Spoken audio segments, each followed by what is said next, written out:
Velkommen. Jeg underviser på Tech i hovedforløb data og IT-support og datafagteknikker med programmering som speciale. På Tech har vi en fælles didaktisk strategi, der tager afsæt i den seneste EUD-reform. Teamorganiseret, helhedsorienteret, differentieret og casebaseret undervisning med en kombination af formativ og summativ evaluering med målet, eleven skal blive så dygtig som han kan.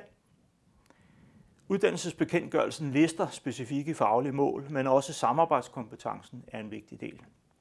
Mine didaktiske overvejelser og valg fører til PBL og Flip Classroom som undervisningsform i en socialkonstruktivistisk læringsform. Et fag på 33 lektioner varer så typisk en uge. Udfordringen er, at når jeg kører problembaseret undervisning og benytter en socialkonstruktivistisk tilgang, har jeg svært ved at følge mine elevers faglige progression. Jeg har fra den e-didaktiske overvejelsesmodels struktur valgt at implementere blogging som en kommunikationsmetode for eleverne. Eleverne skal så dagligt blogge om deres udfordringer og hvordan de har løst dem. Her kommer en del af en instruktivistisk video, der omhandler oprettelse af blogging på It's Learning. Den kommer her.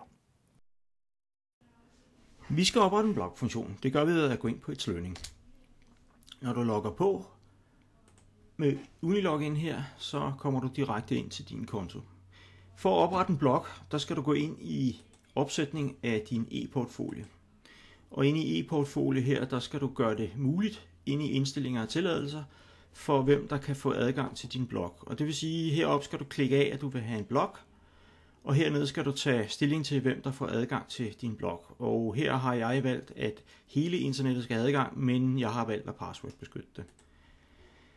Inde i blogfunktionen her opretter vi en blog ved at gå ind under blog og sige tilføj en blog. Og her vil jeg så tilføje en blog.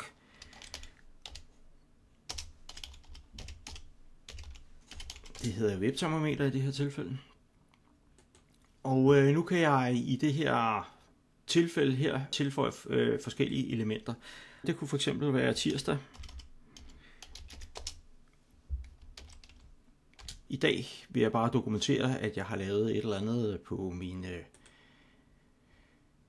platform, og det vil jeg gøre ved hjælp af en video. Det gør jeg i princippet på den her måde. Det tager lidt tid, så vi pauser den lige her. Så er videoen indsat, og nu kan jeg trykke på indsæt. På samme måde her kunne jeg nu fortsætte med min blog og lave indlæg om, hvad jeg har haft af problemer. Og her vil jeg skrive forskellige indslag. Det kunne ikke bilde i dag.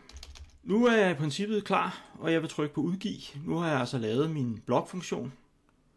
Og hvis jeg lige vil se, hvordan blogfunktionen ser ud, så kan jeg vælge at gå ind og klikke på vis bloggen.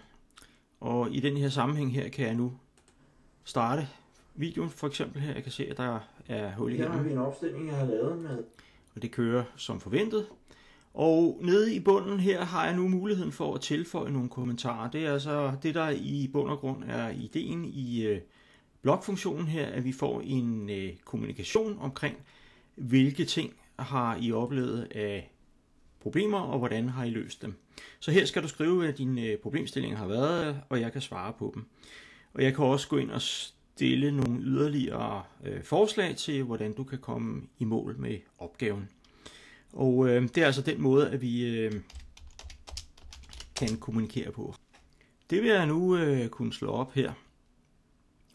Og disse kommentarer her er altså det, der kan danne basis for, at vi får en eller anden form for interaktion, således at jeg har lidt mere fornemmelse af, hvor langt du er i dit projekt. Da vi er teamorganiseret, er der også behov for, at mine kollegaer kan overtage et undervisningsforløb. Og her virker bloggen som et redskab for vidensdeling, og det er derfor også et værktøj mellem mig og mine kollegaer. Ja, på denne måde er jeg helt med på, hvor langt Bo's elever har nået, og det gør jo lettere for mig at overtage en klasse som kollega. Men også for eleven, der bliver en kontinuitet i tingene.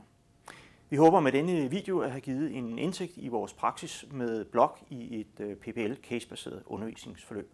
Tak fordi du så med.